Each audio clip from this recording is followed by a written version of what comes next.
Welcome to the translation stream. I hope you find your headphones comfortable, and I guess we'll start.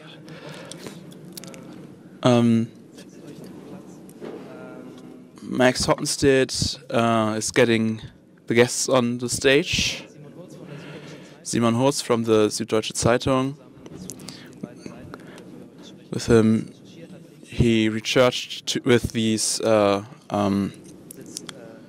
two Facebook pages, and Biermann, who researched about migrant scare, Migrantenschreck.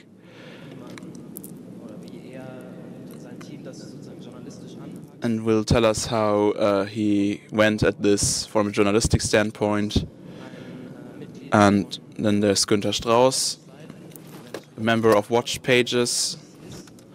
We'll talk about what that is. It's some kind of counter movement against right-wing Facebook pages or conspiracy theory pages.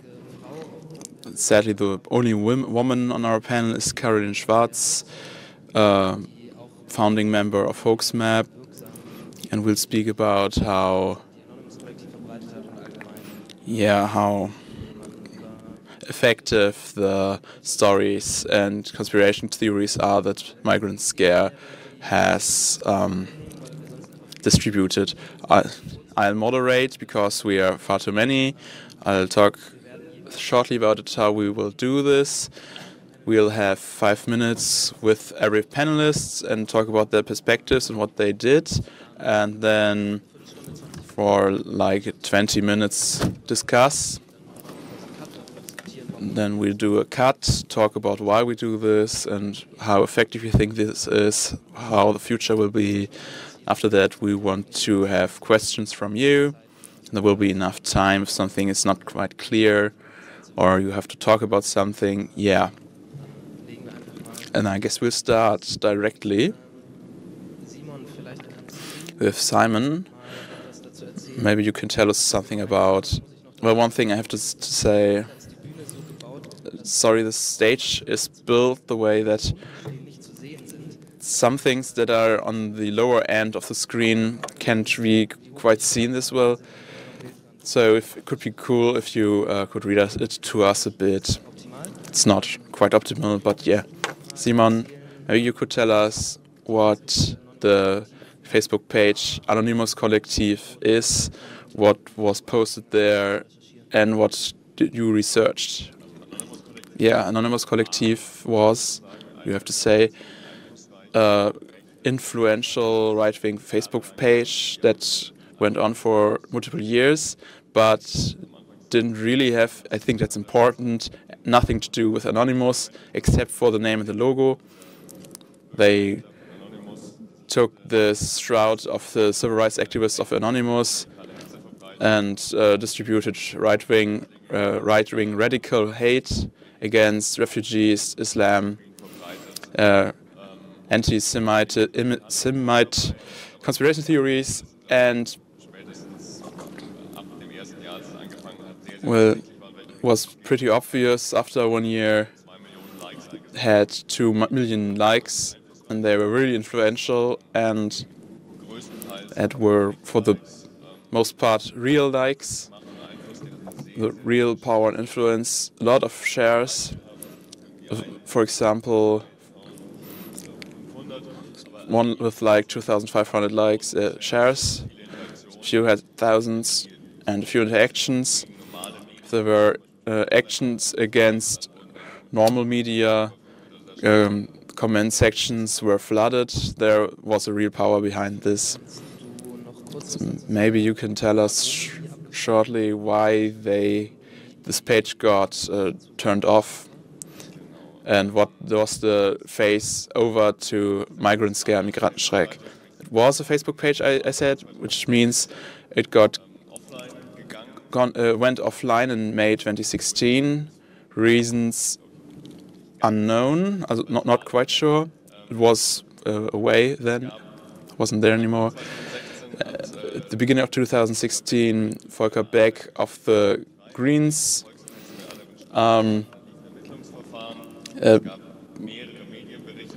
there was media about the page and who they thought was the author of the page, Mario Rönsch, will get important later. He went against this with judicial means, and mid-2016 there were multiple media stories where he was identified as the owner of the site. And Mario Rönsch took it offline and disappeared from Germany. I don't really know what you can see from the behind there. It's a screenshot that shows that went to us. You can see the organizatory area with 3 names of who we thought are the founders. We don't really know if these names are the real persons.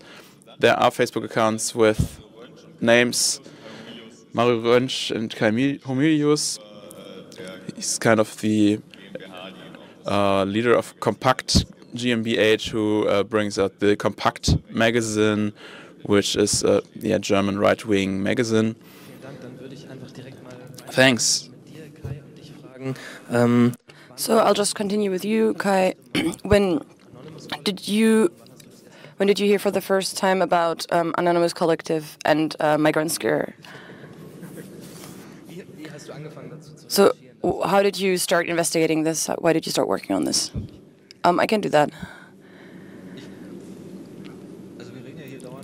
So we constantly talk about filter bubbles and fake news here at Republica. And Migrantenschreck is something that I noticed because I felt like this website, which luckily doesn't exist anymore, that it managed to...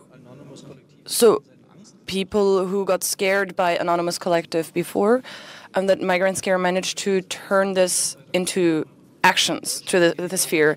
So Migrantenschreck was a website where you could illegally buy a weapon that is not an actual weapon, but that looks like a weapon, and where you have plastic bullets inside.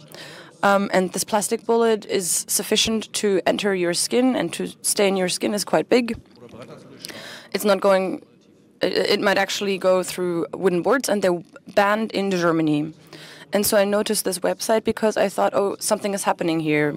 Because when all of a sudden there are not only posts about bad news, but when people are actually calling to action, where people are called to arm themselves, and when people are told that they're at war. And that's something I noticed. And that's why I noticed this website quite quickly. And then we got information. Information was leaked to us from the shop that is included in this website. And this information, this data set, included how many people actually bought these weapons and how much they spent on these weapons. And that's the moment when I thought, wait, something's happening here. That's really not good. When you can see that people are willing to spend 700 euros or more, some people spend 2,000 to 3,000 euros there. And when they're willing to do something that's clearly illegal, then something's happened to these people. And that's definitely not a good thing. You should probably also say that you then published an article on Zeit Online, and until then it had not been entirely clear how many weapons this store actually sold. It was widely known that it exists. It wasn't actually not even clear whether it was a fake or whether it actually sent out and sold weapons. I think there was a first report on the German public broadcasting station that said, well, we think it probably sends out weapons, and we may have potentially seen them. So they didn't. The station wasn't willing to say that they actually had this weapon because it's illegal to possess this weapon. And so we got this data data leak from the online store. So we got it. Süddeutsche Zeitung got it as well as Simon, and then you could see that there was actually something that was happening, because you could see the tracking number that came with these deliveries, and you could see that something was ordered, something was sent. It was sent from Hungary, and the German postal system actually delivered it, including who received it, when they received it, and where they received it. And that's the moment when we said, okay, no, now we need to do something bigger on this. We need to report on this. And then you published an article on this in December that included, among other things, this map. Yeah, so this is the information that we have from the orders on the shop. That's where you can see where people ordered weapons. So this doesn't include addresses, it's just people's postal code. So it's not going to be possible to tell anyone, oh, you ordered something if you look at this map. It was just, we just wanted to show how widely spread it is. So you don't only have this data, but you also rang the doors of some of these customers. Maybe you can tell us a bit about how these meetings went. And you also took this photo and you brought it with you from one of these meetings. Well, Simon also rang some doorbells, but the problem was, so journalism can claim certain things, but sometimes we also need proof for journalism to work. Otherwise, we might be liable. So we knew there's someone in Hungary who sends packages to Germany, and these packages probably include weapons. But to make sure, or whether there were actually weapons inside these parcels, and whether they actually arrived in Germany, we did not know that. So we had all this information where it was sent and that this person had paid money, but we didn't know what was inside those parcels, right? So we needed to think about this, because otherwise we wouldn't have been able to claim this. So we took these addresses and we went there and we rang at the doorbells and we said, hello, you ordered a weapon online, can I see that one? And then we looked at really astonished faces, because people who thought that they did something that they did in secret, they didn't think that anyone would know about that. So much about, well, data and what happens to your data. So what were those people? What were they like? Well, they were completely normal, you could say. Maybe not completely normal, because when you talk to them a bit longer, then you might notice that they say these things, oh, I'm not a racist, but that type of person. But first and foremost, they were scared. I think that's what was interesting. So one guy owned a car, a car store. You had a judge. So doctor, people across society, and the thing that united them is that they were scared. They really lived under a feeling of threat and fear, and they felt like there might be someone next to their bed who's going to punch them, and that they needed to arm themselves. And this fear that was implanted within them led to them doing something illegal and buying these weapons.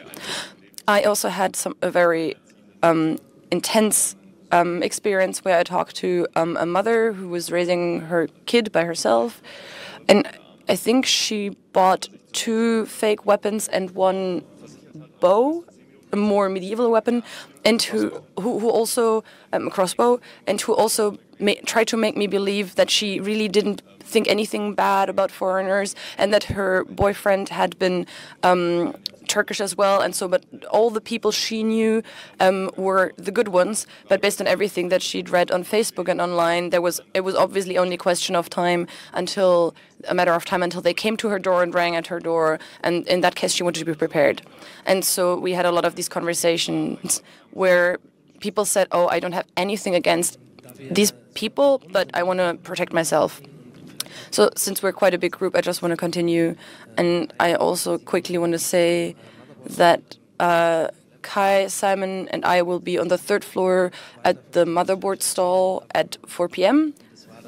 And so if you have any questions about us, we'll be happy to tell you about how this investigation went. And if you want to ask any questions, what these people were like who we met. But we just don't want to go too far into that here. So Günther, you're a member of a few watch websites that, for those who may not know about it, that are some kind of counter-movement against right-wing conspiracy theories, sometimes esoteric things that are posted on Facebook. A very well-known example is the watch website on Monday demonstrations, which is a right-wing demonstration in Germany.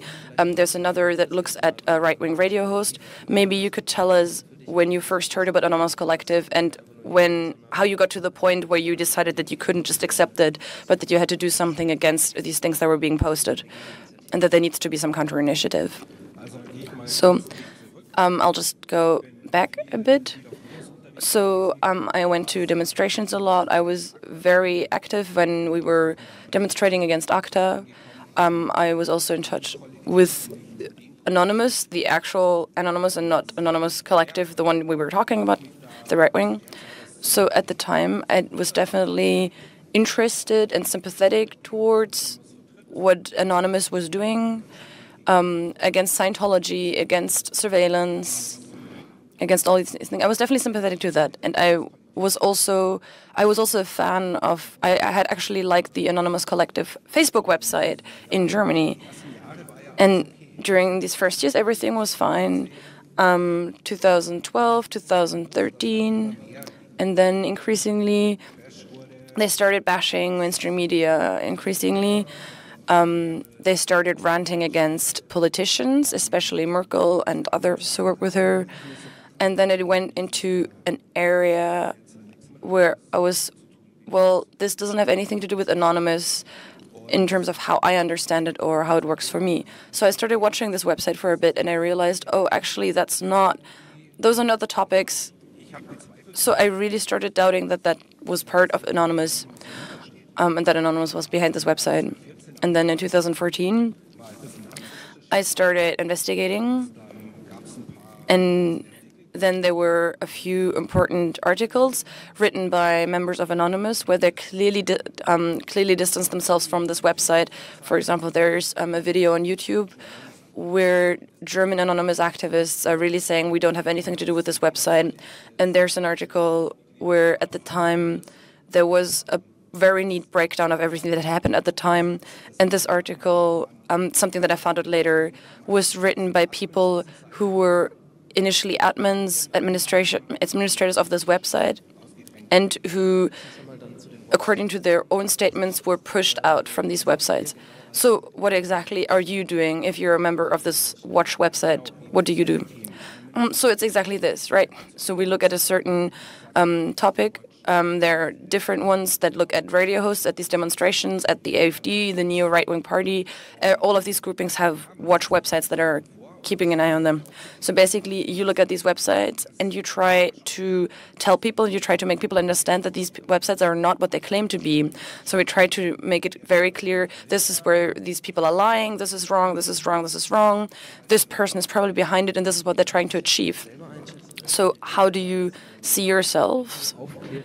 Do you consider yourself an enlightening website, a journalistic project, an activist project? You investigate, you put facts together, you publish on a Facebook website. Well, we definitely have journalistic content. For example, if there's something, if there is a post that simply claims something, then we post a counter post, right, where we say this is a lie and show why it's a lie.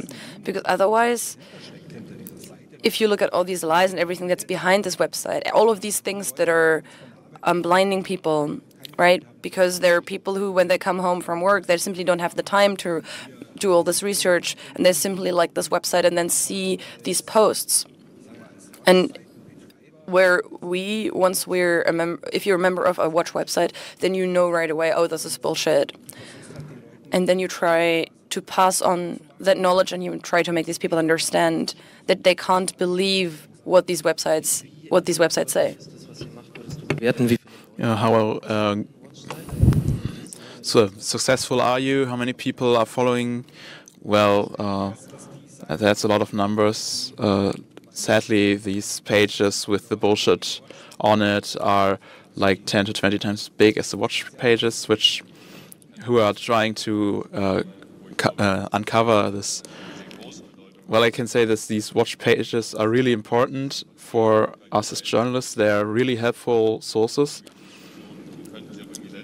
Of course, we could put this information together on our own, but sometimes there are years of volunteer small work in it where many people put hours into it daily to archive all the things that these pages are distributing have context into activist, and it's makes it easier, or makes it even just possible to work for us. It's really great for the media and as investigative sources. Well, let's jump to you, Karolin Schwarz. Question to you: when did you hear of Anonymous.Kollektiv for the first time, and how strong or successful are the conspiracy theories from these pages? Hoax Map is a page where these rumors are put together and debunked. I think it was with many, like with me, that they saw that friends, for example, shared contents from these pages when not everybody knew what these meant. And I also saw these counter posts from which you talked about. And I noticed it this way. Yeah, clearly these fake news, so to speak, this Anonymous.Kollektiv posted via Facebook, now via their own page, and vk.com, VK, which seems to be a meeting point for extremely right-wing people and pages, leading to some kind of making up some kind of threat or a field threat, like all fake news and rumors in the last years with the whole refugees and migration context. And I can't say for sure where the sources lie, but like this case of Lisa, the story that a girl in Berlin was kidnapped and raped, which had a lot of follow-ups, like demonstrations and and diplomatic struggles. And Anasmo Madani, the refugee who had a selfie with Merkel, was put together with the attacks in Brussels, and there were these clear-cut cases we document on our hoax map.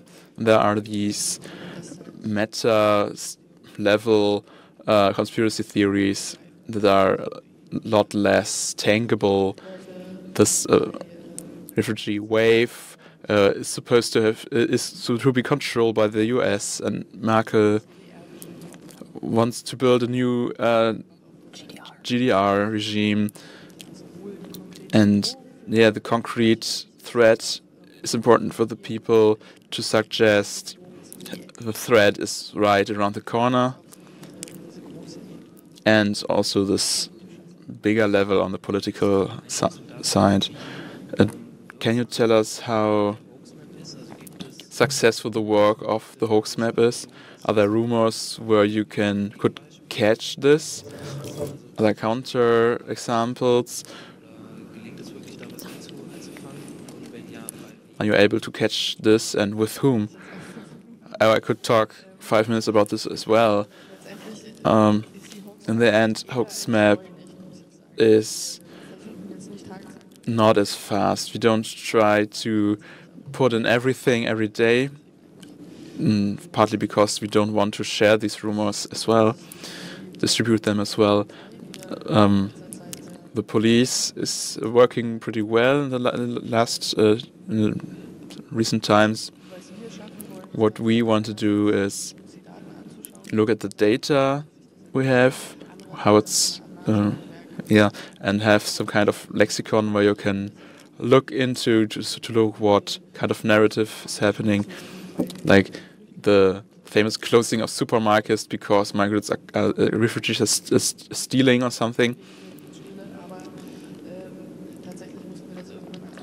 We had to put this kind of thing in as its own category because there were so many of these. It's pretty okay to inform yourself to see what's happening in your region. Things you can catch they're really hard to catch. really different.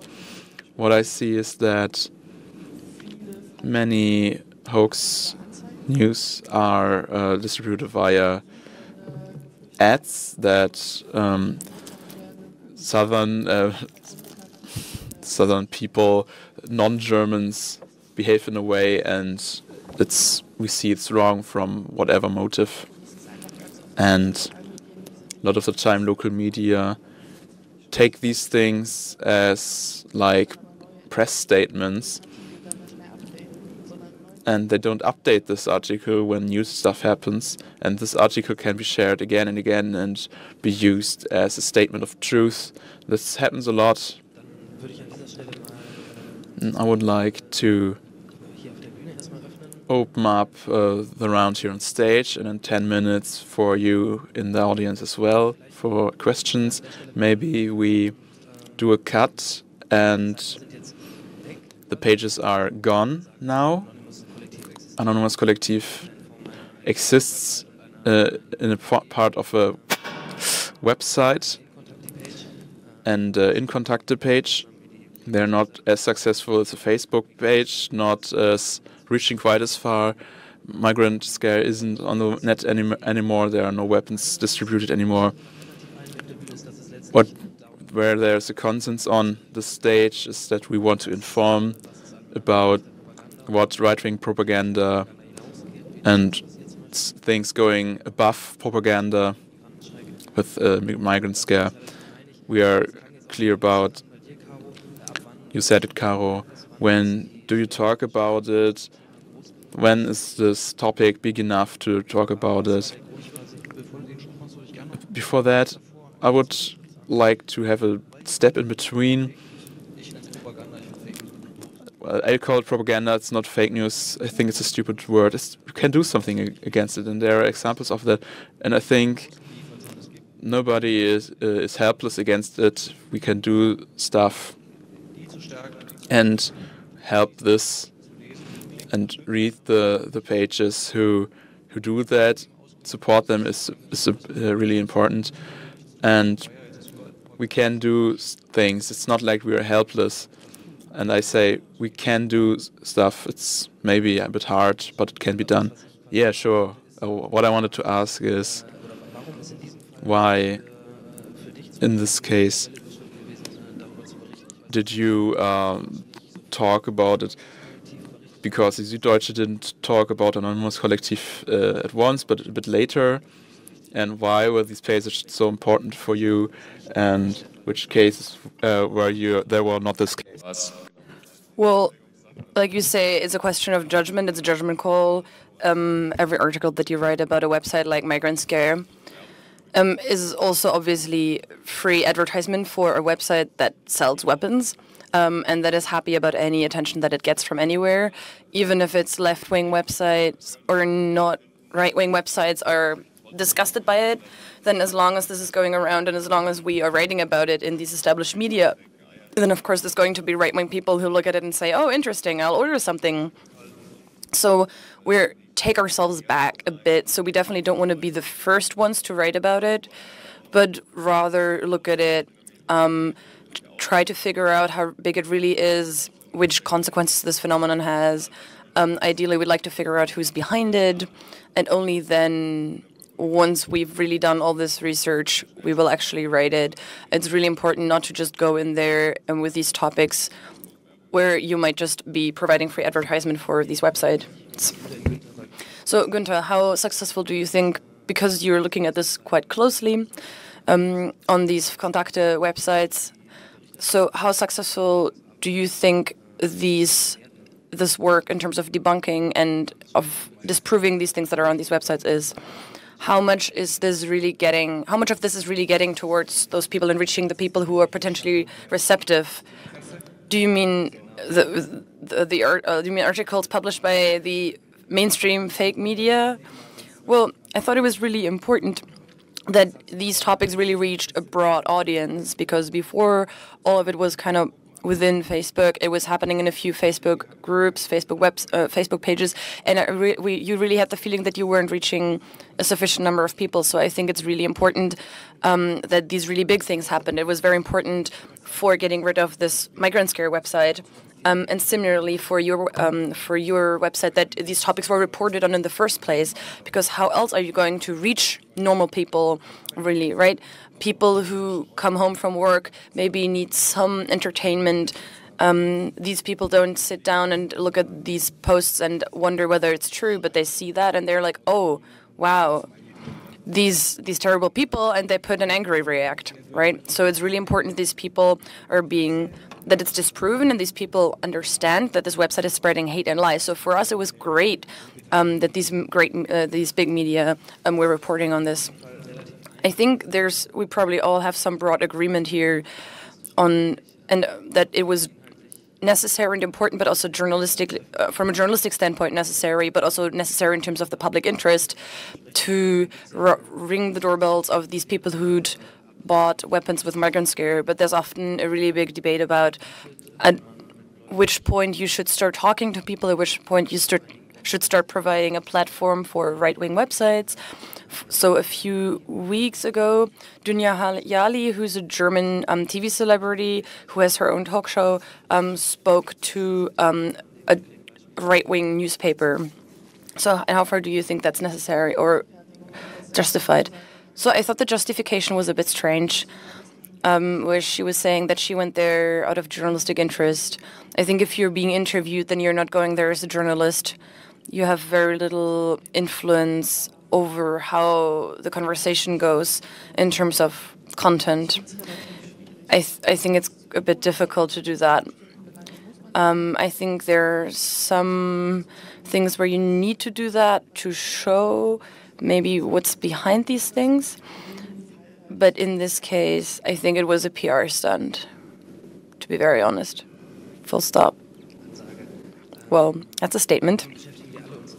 So all of us look at right-wing websites and right-wing activity online quite a lot. But it's important to differentiate between, now there's differences between Young Freedom, which is a right-wing paper, or Facebook websites. So Kai, as someone who reports on this a lot and who's also done a really big project on the identitarian movement. So what was the tipping point? Why did you decide to speak to those people? Why did you start looking into them in the first place? Well, should you talk to the right at all? That's the question. Well, don't fall for them, right? That's my answer. That wasn't me. I think it's really important with these topics to remain factual and report fact in a fact-based way, as neutral and as dry as possible. Don't have any anger or anything. And I think the best thing we could do to counter this propaganda is to really take the hot air out of these claims and just show people this is a lie and it's a lie because. And of course you can do that by talking to the right, but then obviously you don't only have to talk to the right. You also have to collect all these facts, and they have to write these things down in one place. So, for example, just doing an interview with an identitarian like Martin Sellner and then print the interview in the hope of this person undermining themselves, you can do that, but I think it's a bit simple. I think you're making it a bit too simple for yourself if you do that. And then, of course, you can be accused of having given that person a platform.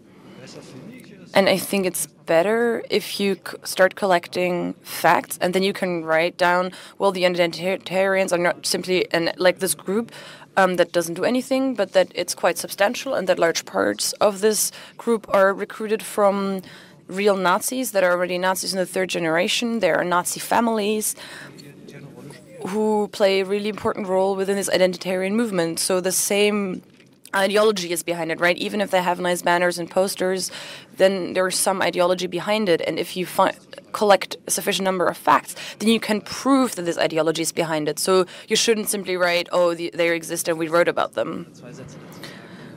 maybe you can say a sentence or two about your investigation into the identitarian movement, where you also worked with data, and why that is something that can be as important as talking to them or as looking at their ideology.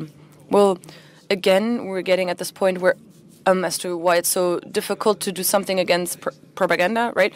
So it's much more difficult to counter a lie than to put it out into the world. Our colleagues yesterday also said that, well, spreading a lie takes 3 minutes, but countering that lie and disproving it takes 3 days. And that's very true. So you need to think very carefully about which lies you actually want to disprove. Ideally, those that stand for something in a prototypical way. But if you really try to disprove every single lie, you're going to go insane, right? The identitarian movement, I'm not sure who knows them. They're quite big. There were the Brandenburg Gate a while ago. And what we did, so for weeks, with 4 people, all of us looked at every single video and photo that they published. That's a lot. So they're very media savvy. And we looked at all of these photos and we tried to identify the people in these photos. So we looked at faces and names to be able to say, this person, this guy, says he's student and he just joined. He didn't just join. He was at this, and this event because he's important. So this is a very hierarchical organization. You can't simply claim the Brandenburg Gate. So in order to do that, you must have proven that you're really a right-wing radical. So we actually built a roster. And so we had data and information to prove that there may be 100 identitarians in Germany that are really active. Even if they claim there are 500, there are around 100 people who wave the flag every single time across Germany, so they just travel, right? So it's not a movement. It's not a movement. It's a very closed, small, closely knit circle of around 100 Nazis, and you shouldn't fall for their claims that they're much bigger than that. Wenn es Fragen gibt, meldet euch bitte und wartet einen Moment. Dort drüben ist die erste Frage. Okay, so we'll take questions from the audience, and there's going to be a microphone. Maybe come to the front if you have any questions.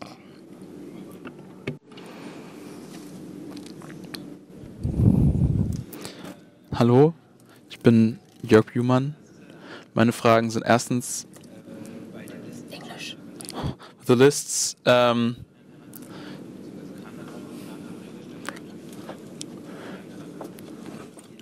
Did the police contact you and what did you do? And the second question is, we didn't really talk much about social media. I don't really want to talk about this new law against fake news on social media. And you really did much about propaganda and fake news. Do you think there should be done something more or simply not? When it comes to cooperation with the state, well, I'm a journalist, not a policeman. If I wanted to be a policeman, I would have gone to the police, right? We don't do their work, so we don't cooperate with the police. That's our bottom line. But the source of our information and our data said that they would actually be interested in this becoming more than a journalistic report. And then we said, well, then maybe you should call this state attorney. And then a few weeks later, we called this guy who said that he's now investigating 250 different people.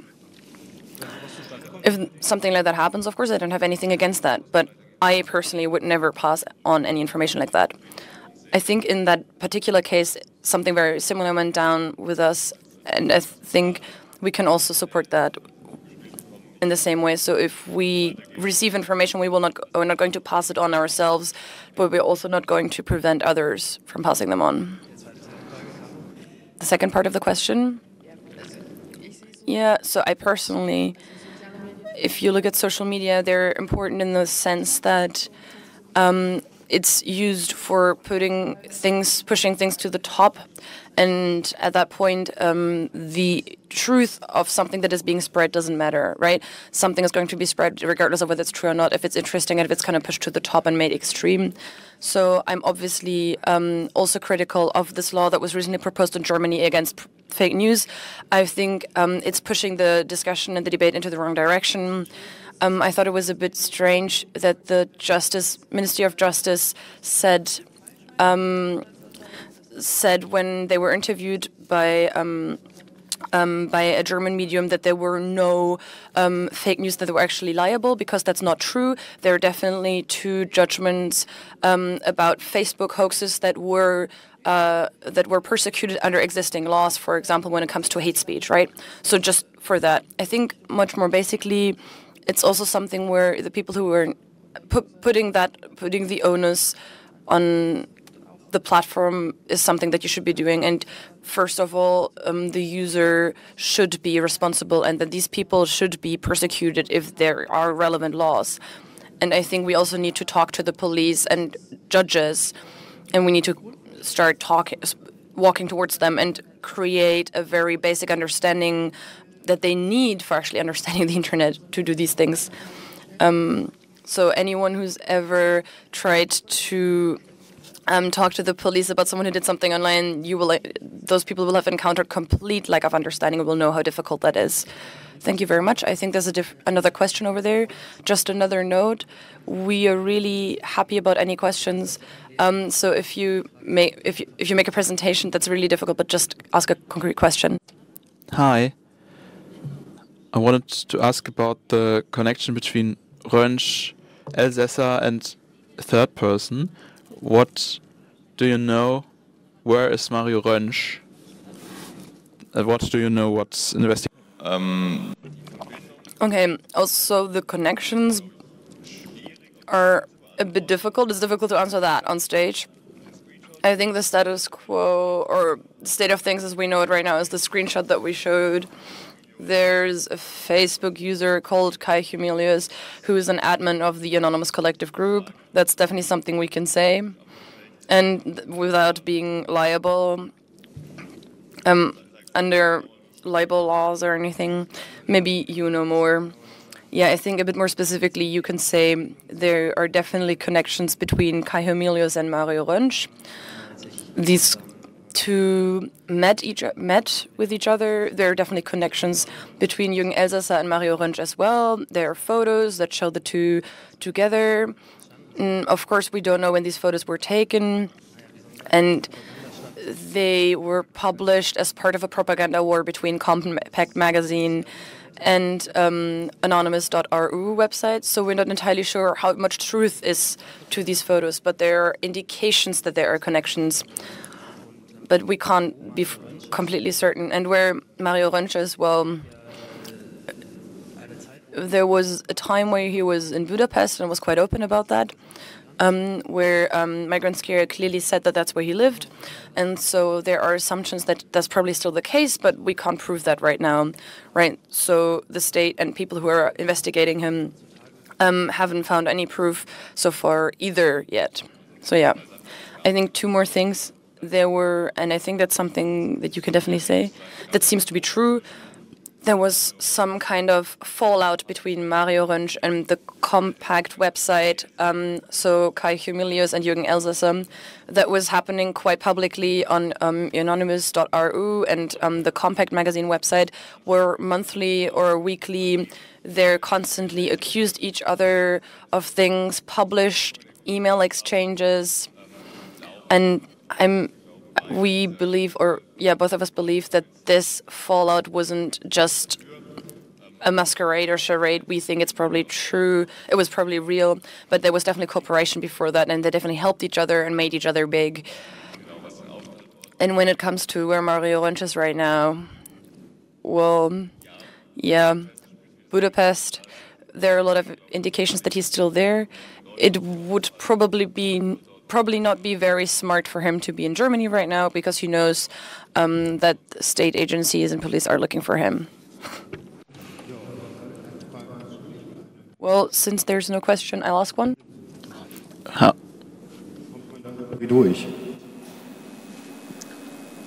So what was it like to talk to these people? Can you get through to them? Well, our aim wasn't to get through to people, right? We didn't go to say what you did was stupid. I think that's the wrong approach. We weren't missionaries. We simply wanted to understand what these people's motives were. And we really thought for a very long time about what would be the best strategy for these conversations.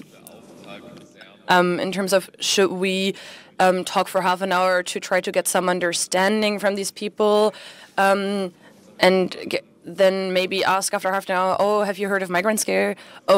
So the best thing is to just be very straightforward journalistically and say, we're two journalists, we're investigating this website, did you order something there? And most people say yes. I mean, it's a journalistic visit. There's a surprising number of people that simply say yes. And I think also in terms of the things that you want to get from this visit, in terms of what makes these people order there, we definitely got answers that kind of confirmed the things that we said on the panel today, that it's really propaganda posts on Anonymous.Kollektiv. So the type of this posts, that's exactly what lays the groundwork for these people ordering weapons on this website. So yeah, that's really how one of these visits goes. And that's what we were interested in, right? Why they are doing it. Hi, I'm Petra. I have a question. You learned a lot of things by looking at these sites that you did. What would you do? What would you change with the next time? Are there things where you thought, let's change this up? Well, it's not about going to the doors. It's about someone who's really convinced of something, be it that they want to believe there's a God up there, or there's Mother Earth, or there's a Führer, then you can't reach these people, or barely, or you can only reach them through long, extensive conversations. But I'm not a therapist, right? I'm a journalist. So my job is to report on what is, and in a as concrete as possible, right? So my aim is to reach those people who are doubting and who are still searching and who are trying to look for answers and to give them arguments, facts, answers. And I think part of this job is to talk to the people who have these convictions. Of course, I also talk to politicians, no matter whether they're members of the CDU, the Conservatives, or the Left Party, or the neo-right-wing AfD. And I would also talk to left-wing extremists if they sold these weapons, because I think that's pretty shit. So it's not about talking to them, but it's about reporting facts to give people a chance of finding other facts. I hope that answers your question. My name is Maike Richter. I have a questions for motivation of these people who run these pages. Sure, these are old people with far right-wing attitudes, but the financial motivation, maybe, could you weigh that down in any way? How are they making money by what they're doing? Weighed against what's their ideology? Well, what I would say about that, the question about money is a very important one, and I think, Kai, maybe you can say something about it if I'm wrong, but I think your database, you concluded that they definitely made more than 100,000 euros per month? No. So my problem is that I also didn't check the number before this panel either, but we looked at the money that this website made, right? It was active for 3/4 of a year, and I think throughout this time, people paid 300,000 euros for weapons, and because you can check on the Hungarian store's website, so there you pay half of it. So I think 50%, yeah. So for example, there's a website that's called Lady Scare. That costs 49 euros in Hungary, but it costs 350 euros on Migrant Scare. So a lot of these could be very cheap in Hungary. So there's definitely a very clear profit incentive behind these websites. This whole thing about you can do this to defend yourself, that's absolute BS to just scare people and make money. I mean, we didn't, but only Max was in direct contact with Mario Rönsch, and we only reported on him. But it is very difficult to speculate about his motivation, because some people may say, well, he's right-wing and that's what his point is. We all had the impression that he kind of discovered this right-wing scene for himself. So Mario Röntsch himself, he has been a criminal, a pretty lowly criminal. He's been involved in different projects. He's tried to make some money. At some point he was selling fake likes on Facebook. He's been prosecuted and sentenced before. So then he discovered that he can really make a lot of money in this right-wing bubble. And neither of us knows him personally, right? But I'm not entirely sure whether he's really a right-wing extremist or whether he's simply a criminal who's doing this to make money and who noticed that once you mix politics into it, then he makes much more money. I think it's also really important. That's an interesting question to understand what's happening, but I think what's more important is the takeaway that you should really have from this is we talk about the right-wing hate, right-wing propaganda a lot. But yeah, you can visit the people who make these posts, single posts, and that's interesting and potentially important, but it's definitely the case that there are certain points of crossroads, right, where people are really driving these things. Anonymous.Kollektiv was one of these crossroads where these things were being pushed and being published further and spread further. What really drives these people who are ultimately doing these things, I think for me, is of secondary importance, right, once I've looked at the impact that these posts can actually have.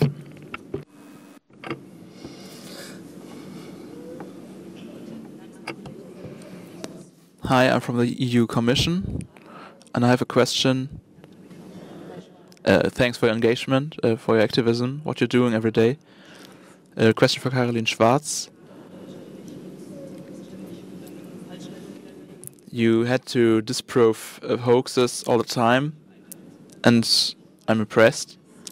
How do you put the informations from this website and your Twitter account into all the social media where it's relevant? Twitter is more for press people. And how do you have influence? Well, HoaxMap is definitely a side project for two people, so we certainly could do more if we had more time. We definitely try to multiply our impact. Of course, there has been reporting about us, which definitely helped us to gain more traction and to be open towards another circle of people who then carry that further as well. Right, so we're first and foremost a database where people can find information and can then use that information. I really have to count on people ultimately to have good community management. Mike Richter also does that. Maybe you two should talk to each other when it comes to framing. So, yeah, of course, it is a societal task, ultimately, to work with this information, to have a lot of community management, both from the side of media and on the side of state institutions who can use that and inform people. Hi, I'm Daniel Vorlap. I'm a free journalist from Switzerland. I have a question to the identitaries. We heard it's a really small network, actually, but I think they have an enormous presence online. Do you feel like, what do they really good, or what do media do wrong? What can you change so there's some kind of quality? Well, they looked very closely at what Antifa, Greenpeace, and all these non-parliamentarian opposition groups have been doing over the past 20 years, and they learned from that. They definitely learned. They're not stupid, so they put a lot of emphasis on perfecting and really producing their scenes very well. They don't produce any unsharp or like blurry photos, right? So they print their posters in real print presses, right? So they really understood that if you sell a bad and a shabby car, then you get much less money for that car. So they polish the whole thing they're doing. There are internal guidelines that they have. Take photos from further down that looks more dramatic. Use this type of font. Only use these type of colors. So it's all very strict and very regulated. That's very clever. It's like an ad agency, basically, that essentially does the same thing. And I think that's why it's important that it is like an ad agency. And what you see is our ads. It's professionally produced propaganda that you see. And the only thing you can do is you can point that out and you can say, this is the document that proves that they worry about these things. This is this internal Facebook group that shows the professional equipment they're using. Please think about what that means.